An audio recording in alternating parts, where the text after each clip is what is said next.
Okay, welcome. The floor is yours, Niels. Thanks, everybody, for having a long attention span, learning so much today.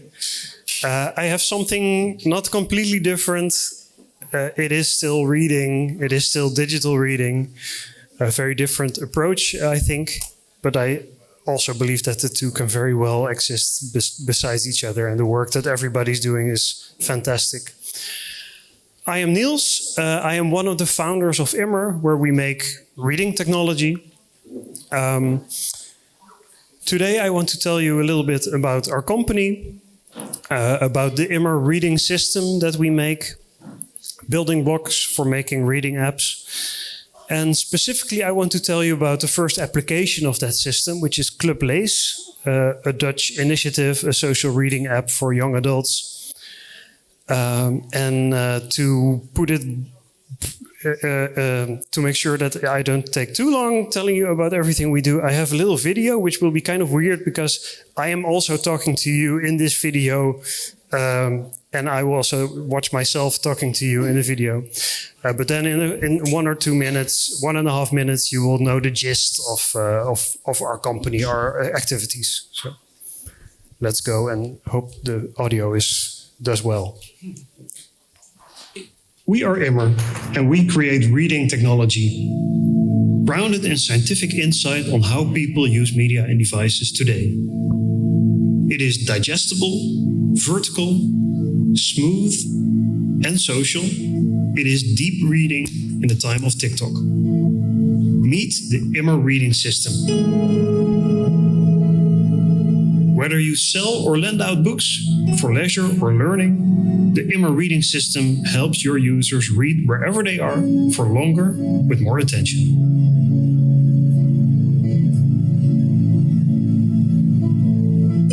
We deliver the building blocks that help you develop the mobile or web reading apps of your dreams. You choose the visual identity and feature set to tailor your platform to your target audience. You then fully control and own that platform, as well as its users' sensitive personal data. We automatically process your book files and deliver them to your readers. And we also take care of things like security, accessibility, personalization, social features, and reading data, so you don't have to worry about those. At Immer, we are 100% dedicated to revolutionizing digital reading.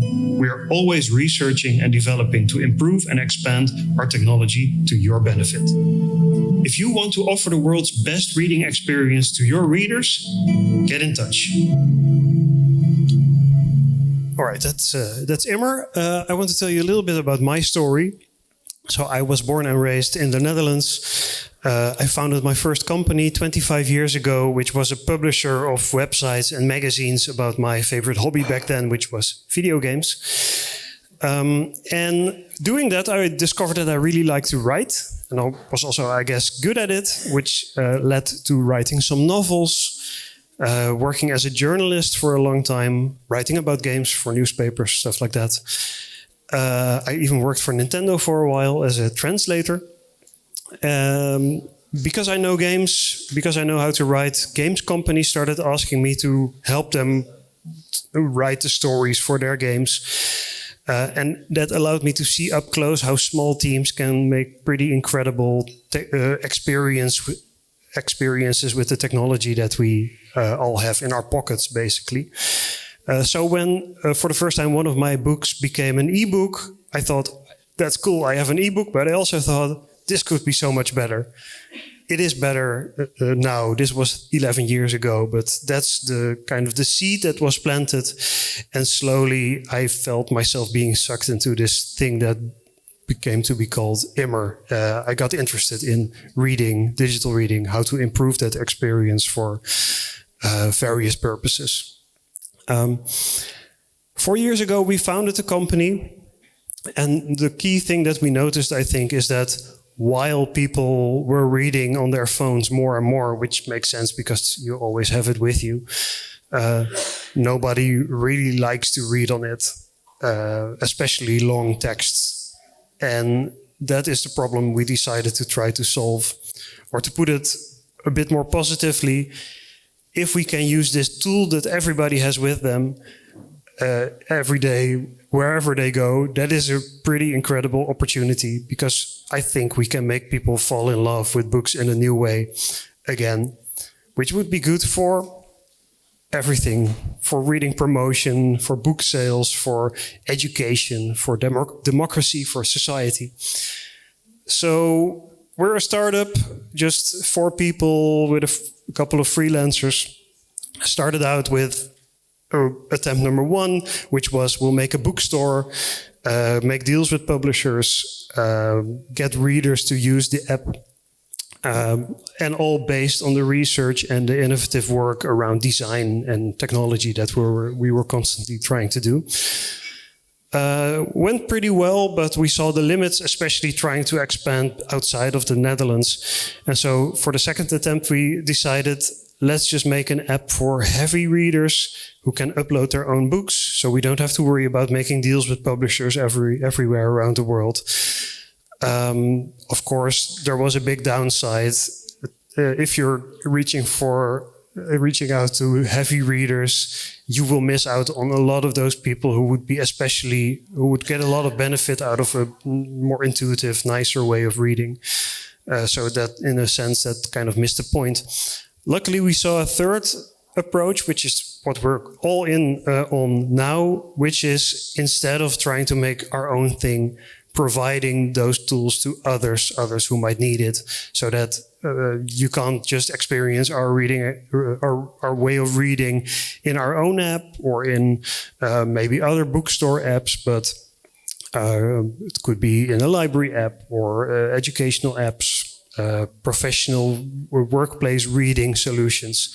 And actually our first customers are reading promotion campaigns and reading research tools. So yeah, putting it briefly, our customers reach more readers than we ever could by ourselves. And that allows us to focus on the thing that we like doing the most, which is trying to, I mean, these are kind of big words, reinvent digital reading. We just try to put a new spin on it, find new things that work, learn from those who have come before, and make something that's just super nice. So we decided early on, in I guess a bit of a stubborn, maybe arrogant way, that we couldn't rely on existing tools. We had to make something of our own, something integrated, so that we could do the things that we thought that had to be done in the way that we wanted to do them. This is not an easy path. We're discovering every day that all these tough challenges that some of you are working on are tough challenges that we cannot easily solve. So there's definitely things like those fixed layout EPUBs that we will never be able to handle, but we do have a pretty good solution for most of the books, which allows us to roll in things like accessibility as well, once we have everything running. We feel that the result is not just good for us, so we have this semantic engine that takes EPUB files, processes them into something of our own, making publishers and authors happy because their books just automatically look better, especially on those small screens that are a special challenge on themselves. The customer platforms helps reading platforms offer some complex features like the social reading stuff I'll share more about. They get data, everything is built in, they just have fewer things to worry about. Developer Kit makes it easy for the developers who work for our customers to make customizations, to build their own stuff on top of it. And of course, finally, we have the reader module that is the best reading experience right out of the box. So that is the content owners, the platform holders, the developers, and the readers whose life we are trying to improve. As an example, we have one of those famously poorly formatted EPUB files. Our platform makes sense of it, the semantic engine makes sense of it. The customer platform serves it securely to the reader. The developers make sure that maybe are made some customizations are made to the layout. And then in the reader module, we can have things like detailed designs, like our portions where there's never half a sentence on the screen, or our book navigator. So like I said, this EPUB was poorly formatted. It did not even have a table of contents, but in the app, you can still smoothly browse the chapters and even see how big each chapter is in this UI that we made. So that's in a nutshell what we do. I want to move on to social reading, which is the main course of this talk. So I started thinking about social reading when we had our first app out, and we got a piece of feedback more than you would maybe expect. This was specifically feedback from teachers who said, I like your reading experience. I would love to be able to use this reading experience in my classroom because I think it would make it easier to get students enthusiastic about reading again. And wouldn't it even be even better if we could read the same book at the same time together? So that's what we started researching, thinking about.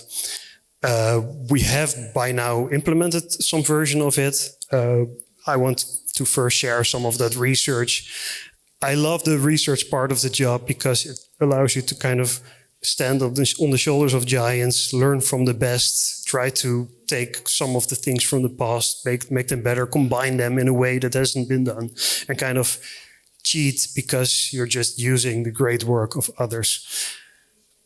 So social reading, Andrew Piper wrote that there's kind of three components. You have of why people would want that. You have the commonality, people wanting to read the same thing as other people are reading. The transferability, so once you read it, you also want to share it with others. And then sociability, you also want to talk about it. This is like a human tendency that has existed as long as books have existed. Books are social objects. I don't have to tell you any of this, but just to lay the groundwork. Book clubs come from this idea. The scribbles in library books that I love, even though I understand that libraries are not so happy that people are writing in their books. It's just great to get a glimpse of the reading experience that the person who borrowed a book before you had. And looking at the digital equivalents of this, the digital implementations of social reading, it's essentially the same ideas, right? So it's book clubs at larger distances, or with more people, as many people as you would like. And it is library books without vandalism. One of the most interesting conversations I had during my research was with Bob Stein. Maybe you're familiar with him. Was a big pioneer for digital books, making ebooks before they were called ebooks, I guess, with the Voyager CD-ROMs. And also he founded 15 years ago a company called Social Book, where using Facebook tools, he had this reading experience, and you could mark bits of text and then have a big discussion in this sidebar together with other readers. And Bob told me that there was a surprising side effect that publishers did not like, because people were having so much fun in the sidebar, learning so much from talking with each other, they were not finishing those books anymore, which I thought was a key insight, that if you give half your screen to social stuff, you cannot expect the full attention to be in reading. One thing I found that we should not do was Kindle popular highlights. I never liked them. We got a lot of feedback from the user research we did that people were annoyed and confused by them. This idea of the popular underlines. This is one respondent who said, "Who are these people who make these underlinings? I don't know them. I don't care about them. They're distracting me." So takeaways for me were, it matters who is doing the social reading. Your friends are probably more interesting than some regular Joe that you don't know. And it matters when those social reading elements pop up. You have to think about the state of mind that the reader is in, and depending on that, bother them with it or not. I'm a gamer. My conclusion is that I wanted something more like Mario Kart. Like most of the time, I want to focus on my own driving, my own drifting, maybe some banana peels. Sometimes maybe somebody passes by, I'll give them a glimpse. But most of the time, I just want to, if I want to know what my competitors are doing, I will decide myself to peek in the corner at that mini map where I don't see all the players in the world playing Mario Kart. I only see my direct competitors, probably my friends, if I'm sitting in the room with them. So this was a model for us. We want to have a Mario Kart mini-map for reading. We made some mock-ups that look like this. So you have this little ribbon on the side that shows you the structure of the book, shows you where the other readers are. And the idea would be that in that teacher scenario, the teacher would be able to say, I'm on this page, please come there. And all the students could just tap their avatar to go to that position. Importantly, going back to this idea of you have to sort of modulate the attention of the reader, all this stuff would only show up if people would tap the little magnifying glass at the bottom so they can decide when they want to do the social reading. Especially on a small screen, it's really hard to modulate this attention. And when people want to read, they just want to read. Putting this a little bit more scientifically, I'm not a real scientist. People switch between various mental modes when reading, and you don't want to force them to switch. You want to help them do what they want when they want it. I recently updated my personal understanding of deep reading and hyper reading. I used to have this idea that deep reading is better than hyper reading. I think they're both great. It's just sometimes you want to do the one, sometimes you do the other. I also think that within these main modes of reading, there are different sub-modes. Deep reading is going through sentences in an absorbed way. But it is also sort of stepping back and analyzing. Okay, so I've been going through this sentence, but do I actually understand what it means? Does it teach me something new? How does it make me feel? Do I maybe have to go back to read again?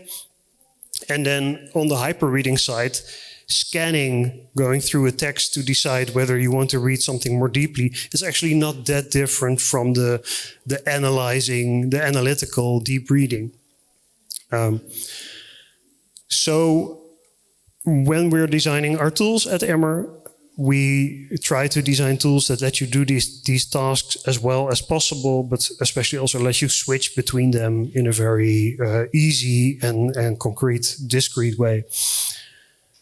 With these portions, we serve you a small bit of text that you can easily absorb, then have an automatic moment at the end of that portion where you can ask yourself, do I get this? Do I want to continue? And then you have the book navigator that I talked about before, making it easy to scan and to search for something. And I think that group reading is kind of in the middle, where the fact that somebody marked the text can be a sort of a call sign that, oh, you should be reading this piece of text. And it could be the other way around as well, that if something is especially interesting to you, that's when you make a marking that you send to other people who are also doing the reading together with you. Anyway, that's a brief glimpse of the stuff that we were talking about. I thought that this was a good resource, Digital Social Reading by Federico Pianzola, an Italian researcher who operates out of Groningen in the north of the Netherlands. This book is available for free online, including the option to add your comments in the sidelines, in the margins. So getting to this application of our work, of our research, of the system that we built. A little over a year ago, our Immer reading system was coming together, and we were approached by a customer who had the special request of, we want to do this social reading. Which made us very happy, not only because we had a real customer, but also because we could apply all that research that we'd done. So Club Lees is the result. We spent all of last summer building it, And in October it launched. It's a digital reading community app for young adults, published by VPRO. VPRO is a public broadcasting organization. You have this scattered landscape in the Netherlands of all these different smaller public broadcasters. And VPRO is especially proud of being left field and innovative. For them, Club Lees is like a TV show. It just happens to run on your phone because that is where their audience for this show is. And I have a 15-second clip that shows you how they talk about it. That will be in Dutch, but you will get the kind of tone and the gist, the vibe. De nieuwe online leesclub van de VPRO. Elke maand kiest een van onze favoriet boek. een gratis boek Om samen gaan lezen in de Club Lees-app. Inclusief persoonlijke comments en extra content. Allemaal op je telefoon. Download nu De gratis Club Lees-app. So these 4 people are the young stars of Club Lees. They pick one book per month. And then you get to read it for free in the free VPRO app. So VPRO pays a flat fee to the publishers to enable this. And you read this in an app that was made based on our system. These people, they're the kind of people who my children know, but I've never heard of them. They're big on Instagram and TikTok. They get you hyped about great literature on their social channels. And that dynamic continues in the app because as you're reading, you run into a lot of notes like this. And if you tap those notes, you get their thoughts. They can be text, they can be audio clips, they can be links. But there are often also these short form, well-produced editorial videos. So yeah, it is like a show, a TV show, but just cut up into small pieces. There are dozens and dozens of notes in the book. From, oh, this is a nice sentence, give some special attention to the sentence, or this is very important to me, and I'll explain why. This kind of stuff is my favorite. It starts out boring, but keep up with it, keep reading, it'll be great. And in that way, these stars really make it easier to keep reading, and not just that, I think they make it easier to think about what you're reading, easier to talk about what you're reading, because then, of course, you can respond to these notes, have a conversation about them. And if you're having a lot of fun, you can even start your own private reading club, invite your friends, and have this same kind of, make your own markings and have this social reading experience in private. Going back to our system, our setup makes this social reading practical, secure as well, gives us and the customer a lot of control over the experience that we want to give. So the semantic engine keeps the position of readers and notes, even if the book is updated in the middle of the month. It's all taken care of. The customer platform takes care of all of the backend stuff. All the notes are stored and sent to readers. And all the customer had to do was connect their account system with private name and address data that we don't even want to have in our system because of GDPR, obviously. They customized our system with their developers, so they made an app in their style with the specific features that they needed, and now it all just works with a system also feeding back reading data about how much people are doing, what kind of interactions they do, stuff like that. To wrap up this concept, at the end of each month, there's an online meetup. So that's also very, very nice, where the stars and the audience discuss the book. It's a weird mix of a lot of young readers who find this, but also lots of older readers that are sort of more the traditional target audience for the public broadcaster.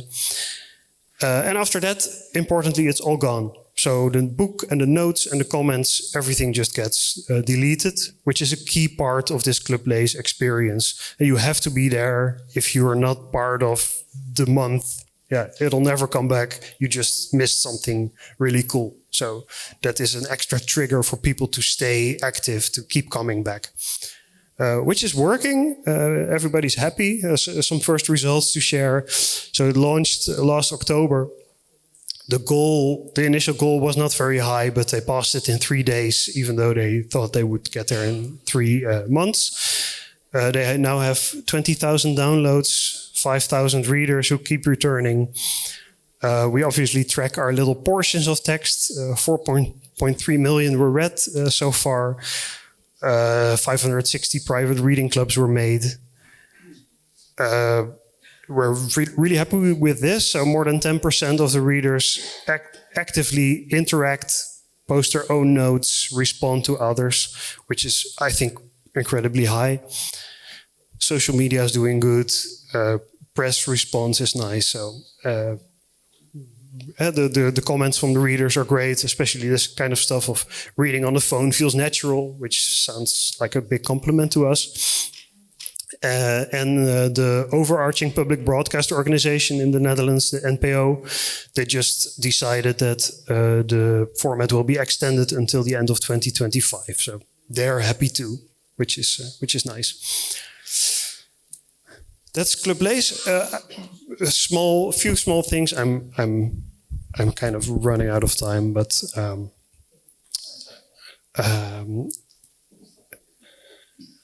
so we're very happy that these first applications of our technology are now live. Club Lees. We're also working with the university of our hometown on a research project that will last for 8 years, where they will use our tools to research how children learn to read under the influence of the digital time that we live in, which is a good and steady customer for us and will allow us to prove that what we're doing works, and if it doesn't work as well as we hope it would, improve it further, add new ideas, work with these children, etc. So we're just at the beginning of this, and we will be able to do a lot. Our idea, and we've proved some of it, is that because of how we design the reading experience, we make it more attractive, so people actually start reading more quickly. Once they read, we intend people to read for longer, get more value out of the books. And when they stop reading, we want them to come back more often. So social reading is one way in which we try to do this, but certainly not the only way. No time to go into everything we do. And I think the nice thing is that as we work with different projects, as we work with different customers, different countries, different audiences, we will keep getting more input that will help us with the next steps. So yeah, closing it off. If you're interested in any of this, talk to me, because we're looking for collaborators, customers who want to use our technology, partners who can develop with us and or bring the system to others, maybe in specific verticals that you have a lot of knowledge about and experience with. Specifically, VPRO is looking for European broadcast organizations who want to bring Club Lees to their countries. So if you have connections in that kind of thing, that might be super interesting. And finally, if you just want to dream along about all the cool things that we can do to make digital reading nicer, let's talk. Maybe we can do some questions. Otherwise, send me emails, link with me on LinkedIn. Happy to continue the conversation. Thank you, Niels. Yes, we are a little